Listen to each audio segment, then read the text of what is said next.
Hello bass family and welcome to Everything Bass. Yeah, we're moving on with how to create better walking jazz bass lines. And if you saw the last unit, we did just triads. You know, we took the same progression that I'm doing, which is the A section to Autumn Leaves, and having you just, last time you just played the triad for each arpeggio, starting from the root going up, then starting from the octave going down, and then a mixture of both to just kind of get this framework, this really foundational playing. Sometimes I think of it as a safety net, which is if you start playing more and more jazz and you get to a song you don't know and you're like, oh, panic, hopefully you'll have this skill set where you can at least break it down to triads and feel comfortable no matter what the tempo is, what the key is, being able to walk a triadic bass line. We're going to tweak that, and I did this in an earlier video, but not on this subject necessarily, but on improv, guided improv.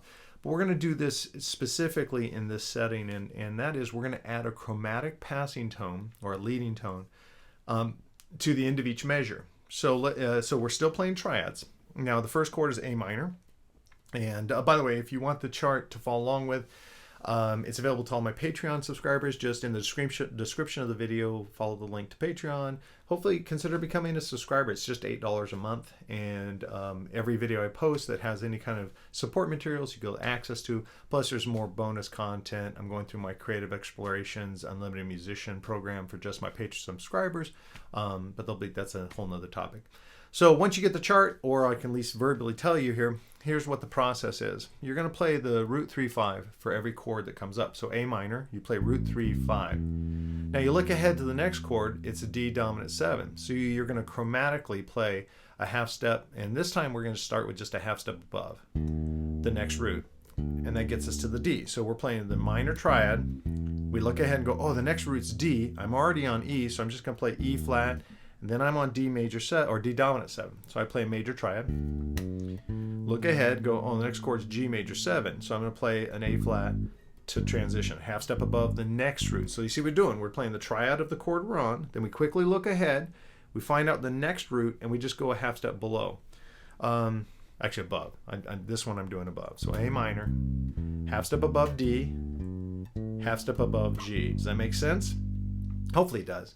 Now, when we're going from the G to the C, G major 7 to C major 7, we start with the G major triad, play a half step above C, which happens, we're already on D, so we just play D flat to C. Now we're going to go to F sharp diminished, and we have to play a half step above F sharp, which is G. So we're going to start by playing C major triad. That's the chord we're on. We see ahead in the distance that this F sharp diminishes, so we're going to play the G to the F sharp. Now, this is a tricky one because F sharp diminished, we're on a C, the next chord is a B, so we're already a half step above, so you just play that note twice. Half step above the E minor. And because we're going back to E minor, half step above E. So let me play that. This is a triad for each chord we're on, and then a half step above the next chord's root. So here we are.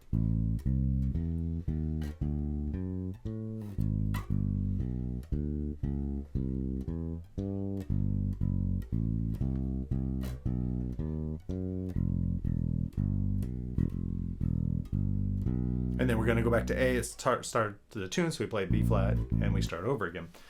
So anything that you can do a half step above, you want to practice also a half step below. These are chromatic leading tones. They don't necessarily have to relate to the chord in a chord tone fashion or even in the scale, because it's a really strong leading tone. You're leading the listener's ear to the next root. It's very polite, actually. You're like, hey, here we're on A minor, but you know what? In a minute, we're going to go to D. 7. So that's why I'm going to play this E flat. They don't know the notes, they just know the experience. You're giving this, leading them from chord to chord. It makes the chords seem closer related and flow really nicely. But anything we do a half step above, we can do a half step below. Same thing, we start with the A minor. Going to the D, we then play C sharp. Going to the G, we can play an F sharp. Going to the C, we play B. Going to the F sharp, we play the F. Going to the E, we have to slide up here, unless you have 5-string. And then back to the... So, pretty simple process. The song, like you could, if you have a real book, or you can just go online and download, a chart to any song, you can apply this technique. And it's very powerful, more powerful than you might suspect. By the way, once you really hone into how to play a chromatic above the next root and a chromatic below the next root, then freely improvise with it. Mix them up. You're going to find there's conditions in the way chords moves that actually facilitate or make it sound better to do one or the other. Let me give you a couple examples. When you play the A minor to the D, you play the A minor triad, you end on the E, the D's here. So by doing a half step above the next root, you get this cool little short chromatic run. That's really strong. That's really powerful. Some people think this, and I would agree, this leads to the D stronger than this. It doesn't, this flows and seems to, be really powerful. And that's why when you do transcriptions of some of the jazz giants' walking bass lines, you'll actually find this like short little chromatic bridges used so much because they are so strong. So that's an example when using a half step above works really well. But let's look at the G to the C.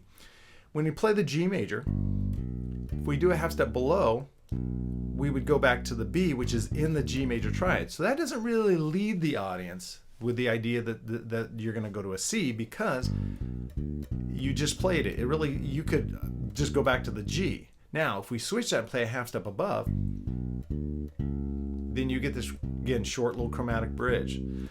Now let's look at going from the C to the F sharp. Well, in this case, the F sharp, C, E, G, those are the notes of the C major triad, and I'm going to transition to the F sharp. Well, I'm already a half step above. So it'd be better to go a half step below the F sharp and then hit the F sharp. So that's in a case when it'd be best to actually do a half step below. It would be a lot of work to write out every instance when I think it's better to use a half step above or half step below. And honestly, it'd be a lot of work and it might not be as valuable to you as you just doing it and finding it and trying these, go through these walking courses with me and improvise, no matter what the chart is. Try just doing triads plus chromatics. Just build that safety net up. And you'll find times where you might think, oh, I didn't like the way that sounded, or bummer, I have to duplicate a note. And you're going to start internalizing that. You won't have to make conscious decisions. Honestly, it will just flow at one point. But we can't just skip to that. We have to do the practice. Now I'm going to end with one little story about using chromatics with triads. When I graduated MI and I was teaching there, I was fortunate enough that Warwick actually approached me and wanted me to be an endorsing artist. And at that time, their distributor in the U.S. was Dana B. Goods. Great, great company. And at one of our NAMM shows, which is a trade show for musical instrument manufacturers, I was asked to come to the booth and maybe do a little playing. And I was happy to do that. And the distributor Dana also distributed Lakewood Guitars, and the great Jamie Findley was one of their endorsing artists. And Jamie is one of the greatest musicians I know.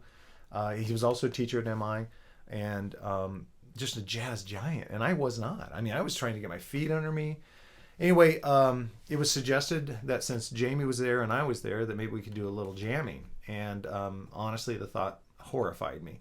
But I wanted to help out. Warwick was doing a lot for me. I wanted to do something back for them. So at first Jamie, and it's been like 25 years, but I believe Jamie wanted to start with All Blues by Miles Davis. That was great. And, I knew that song inside and out. The tempo was not too much, pretty simple improv. We played along, drew a nice crowd. I took a little solo, which, wasn't probably anything to write home about, but Jamie was so kind. And then he's like, hey, you want to play Opera Vive? Now, I knew Opera Vive. Actually, I had to, as a student of MI, you had to be able to play the melody to Opera Vive as one of your things you did to graduate from one phase to the next. And so I knew it, but it was a struggle for me, and I didn't have it memorized. But I had the real book there. So I popped open my real book, and I said, hey, just do me a favor. Don't do it really fast. And he's like, well, what about... And I'm like, oh, that's not too bad. But he was not snapping quarter notes. He was snapping half notes. So he counts us off, and it's off to the races. Well, right away, we had this small crowd around us, and I just slipped into my safety net, which was triads plus chromatics. And I was just going along, and by the way, that song has a lot of 2-chord per bar movement. So I was actually doing like chord tone to a chromatic to a chord tone chromatic, which is something we'll work on in the future, I promise, because it is a great safety net. Because he was burning, man, it was fast, and I started just doing a lot of chromatic walking, and at one point it was so cool because I heard him, give me a yeah, Dale, yeah, my favorite part of that is, I mean, I was white knuckling it, boys and girls. I mean, I was just sweating from my eyeballs because I didn't want to embarrass myself. I didn't want to embarrass Jamie, and I still look up to him so much, and but I was out of my depth. So I'm just cooking along, and I'm just like looking at my real book tune, and I honestly probably wasn't listening to him very well. And he finished an amazing solo, and the people applaud, and he goes, "Dale, you want to take a solo?" And I. And we're not on a stage. We're literally sitting just like this on just chairs, surrounded by some amps, and the crowd is within the arm's distance. They're just kind of gathered in, so they can hear us talking. And he's like, "Dale, want to take a solo?" And I said, "What do you think I've been doing?"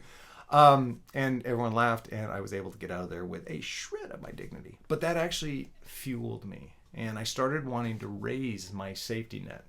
My safety net was using chord tones and chromatics. And then I started, no, it's not good enough. These opportunities are going to come up, and they did. So I started the process. And the process I took is similar to what I'm taking you guys through in this course. Not big jumps, incremental improvements in our walking lines, incremental difficulty, a step up in a difficulty in the chart that we're working on, new ideas. I'm going to have you guys writing out. If you know how to write music, I'm going to have you writing out stuff, and you're welcome to email me, and I'll check your work.